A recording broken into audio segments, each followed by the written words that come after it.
grafiko lange pasirenkame darbuotoją ir paspaudžiame ant jo.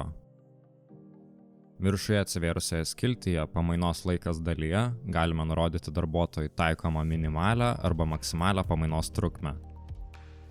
Pasirinkus 6 valandų minimalią pamainos trukmę, sistemai nurodome, jog pamainos, kurių darbo laikas yra trumpesnis nei 6 valandos, nėra tinkamos šiam darbuotojui.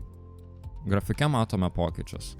Po pamainomis atsirado geltoni pabraukimai, kurie įspėja, jog pamaina yra per trumpa šiam darbuotojui.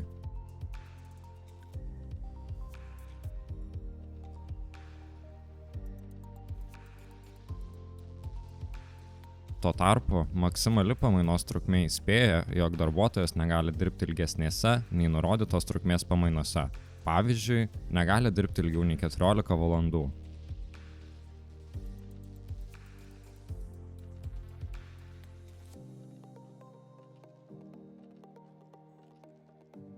Standartiškai darbuotojams taikoma maksimali pamainos trukmė nurodyta grafiko nustatymuose.